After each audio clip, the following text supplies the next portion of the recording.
네, 올해로 5년 차를 맞는 인터넷 전문 은행들, 은행업계에 돌풍을 불러올 것이란 예상과는 달리 여전히 그 영향력은 미약하기만 합니다. 그런데 이 올해만큼은 뭔가 다르다는 기대감이 나오고 있습니다. 비대면 열풍을 타고 인터넷 은행 3사가 치열한 각축전을 예고하고 있습니다.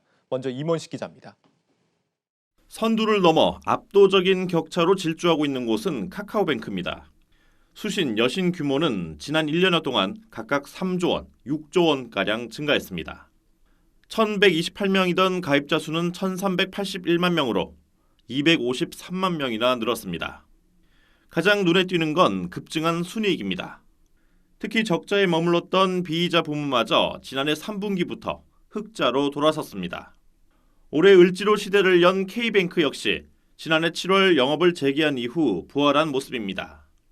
1조 원대에서 정체됐던 수신 여신 규모는 지난달 말 각각 4조 5천억 원, 3조 3,500억 원대로 불어났습니다. 130만 명 전후였던 가입자 수 또한 250만 명 돌파를 앞두고 있습니다. 두 곳 모두 코로나19 팬데믹에 따른 비대면 문화 확산 효과를 톡톡히 본 셈입니다. 대출 자산 증가에 따른 견조한 이자 수익 증가와 함께 증권계좌 개설 신청 서비스, 신용카드 모집 대행, 연계대출 사업 등에서 수수료 수익이 연간 기준으로 첫 흑자를 기록하며 지난해 흑자폭이 크게 늘었습니다. 올해는 중금리 대출과 기업 대출 등 사업 영역을 보다 넓혀가는 동시에 내실을 다지기 위한 자본 확충에도 적극 나설 계획입니다. 두 달 전 1조 원 규모 유상증자에 성공한 카카오뱅크의 경우 하반기 코스피 상장을 노리고 있고 K뱅크는 올해 4천억 원 규모의 유상증자를 추진하고 있습니다. 여기에 오는 7월 간편 송금으로 가입자 1,800만 명을 확보한 토스뱅크가 도전장을 내밉니다. 현재 금융당국의 본인과 심사를 통과하기 위해 인력과 전산 장비 확충에 안간힘을 쏟고 있는 가운데 토스뱅크는 기존 금융과는 차별화된 방식으로 후발주자의 불리함을 만회하겠다는 각오입니다. 특히 중소기업 중앙회가 2대 주주로 참여한 만큼 소상공인과 중소기업 고객을 대거 유치하기 위한 전략과 사업 모델 마련이 한창으로 인터넷 은행으론 처음으로 신용카드 사업에도 진출하겠다는 계획입니다. 한국경제TV 임원식입니다. 네, 인터넷 은행들이 올해 이 국내 금융업계의 게임 체인저가 될 수 있을지 좀 더 자세히 알아보겠습니다. 정치경제부 문성필 기자 나와 있습니다. 문 기자, 네. 최근에 이제 여러 번 단독 기사를 내면서 활약하고 있는데 오늘은 직접 스튜디오에 이렇게 나왔습니다. 네. 네, 리포트를 보면은 올해야말로 인터넷 전문 은행들이 좀 크게 도약할 수 있지 않을까 이렇게 기대가 됩니다. 어떻습니까? 먼저 결론부터 이야기 드리면 은행 산업에서 인터넷 전문 은행들이 차지하는 비중은 커질 것으로 보입니다. 일단 누적 가입자가 1,800만 명에 달하는 토스뱅크라는 이름으로 오는 7월부터 영업을 시작을 하는 게 아무래도 이제 비중 확대에 도움이 될 것으로 보이고요. 예. 이렇게 되면 카카오뱅크와 K뱅크, 토스뱅크까지 이른바 인터넷 전문 은행 삼국 시대가 열린다. 이렇게 보셔도 될 것 같습니다. 그렇군요. 토스뱅크까지 가세하게 된다면 아무래도 경쟁자가 더 늘어나는 거다 보니까 영업 환경이 더 힘들어지는 거 아니냐 이런 지적도 있을 것 같은데 어떻습니까? 일반적으로 시장에 새로운 경쟁자가 나타나면 기업들은 경계하기 마련이죠. 예. 그런데 이 카카오뱅크와 K뱅크는 일단 토스뱅크의 등장을 환영하는 모습입니다. 여전히 은행 산업에서 인터넷 전문 은행이 차지하는 비중이 적기 때문에 이를 키워야 한다라고 주장하고 있는데요. 실제로 국민은행 등 시중은행들의 자산 규모를 놓고 보면 400조 원 이상이지만 인터넷 전문 은행 1위 카카오뱅크의 자산은 25조 원 규모로 16분의 1에 불과합니다. 예. 다시 말해서 인터넷 전문 은행들끼리 경쟁하는 건 일단 시장 점유율을 키운 다음에 그 후에 고민하자 이런 이야기죠. 네. 그러니까 세 곳이 아직 나눠 먹을 수 있는 시장 파이가 한참 남았다 이런 얘기네요. 네. 인터넷 은행들이 주력하는 영역은 주로 어떤 겁니까? 아마 그 중금리 대출이 될 것 같습니다. 예. 중금리 대출은 신용등급 4에서 6등급 사이에 있는 소비자에게 연 10% 이내의 금리로 신용대출을 제공하는 것을 의미를 하는데요. 예. 먼저 이제 카카오뱅크는 올해 중저 신용자 전용 대출 상품을 출시하겠다고 밝혔습니다. 이를 위해서 새로운 신용평가 모델을 만들고 있다 이렇게 이야기하기도 했고요.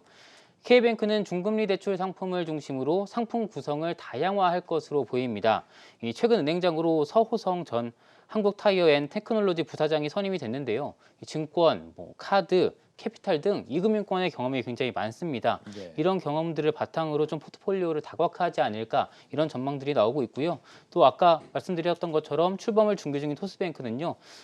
역시 중금리 대출에 적극 나서겠다 이렇게 이야기하기도 했고 또 카카오뱅크처럼 자체 신용평가 모델을 만들고 있다 이렇게 이야기하기도 했습니다. 네, 중금리 대출 같은 경우는 그동안 뭐 인터넷 전문 은행들의 어떤 주력 사업이 될 것이다 이런 기대감은 많이 있었는데 네. 실제로 그동안은 그렇게 활성화되지는 않았던 것 같아요. 근데 올해 들어서 갑자기 좀 활성화하는 그런 특별한 이유가 있습니까?